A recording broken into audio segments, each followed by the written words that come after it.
Hi, I'm Michael and welcome to Michael's Matters. And last week, President Biden released some of the specifics for his proposed $5.8 trillion budget for 2023.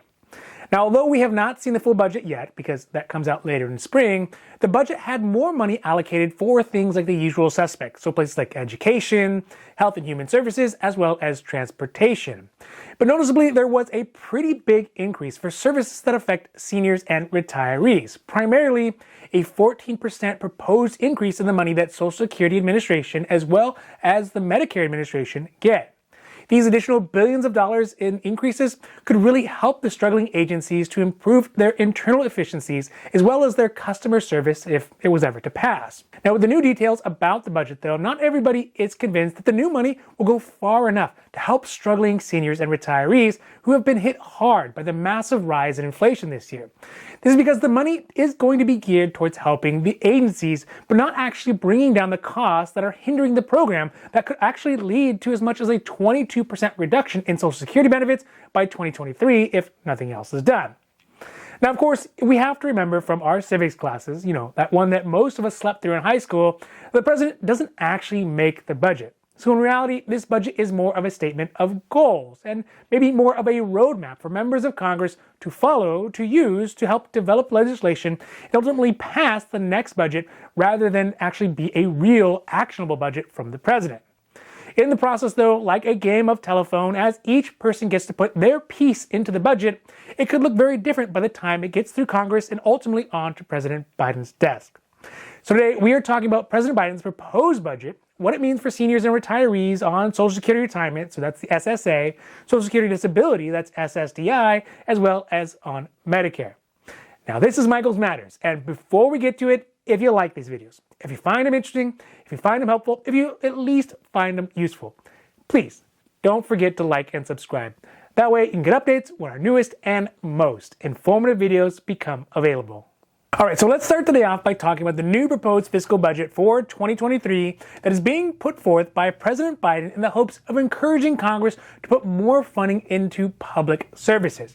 But since we mainly focus on Social Security, retirement, and Medicare here, we're going to focus on the additional $15 billion that would be added to the Social Security Administration if the budget was to be taken up by Congress.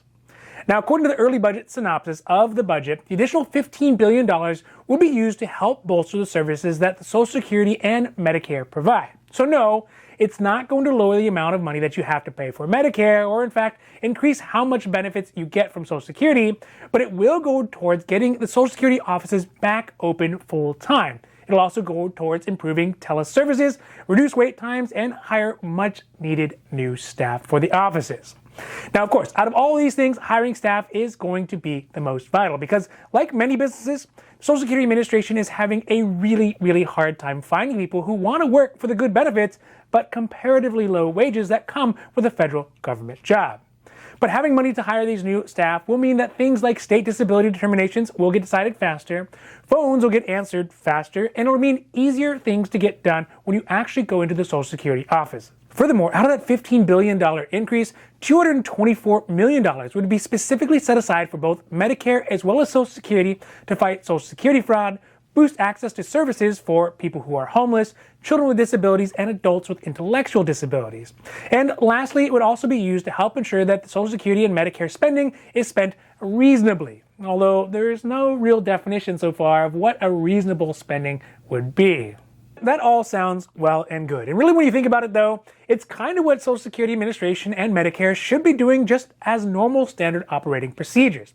But there are some groups who focus on advocating for seniors, retirees, and people on Medicare who feel like Biden's proposed budget neglects some of the most important areas that older Americans need help.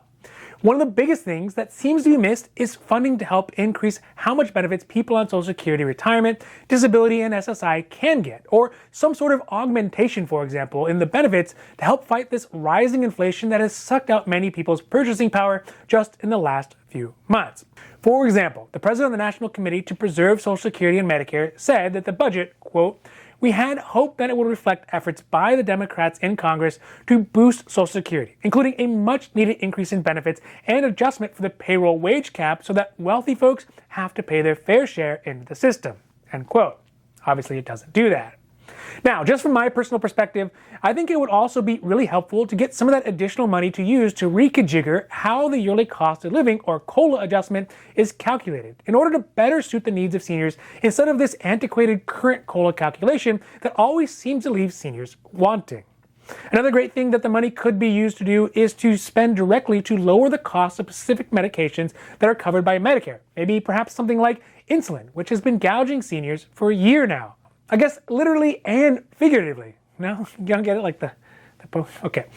Or, hey, even do a stimulus check specifically just for people on Social Security benefits or on Medicare. How about that?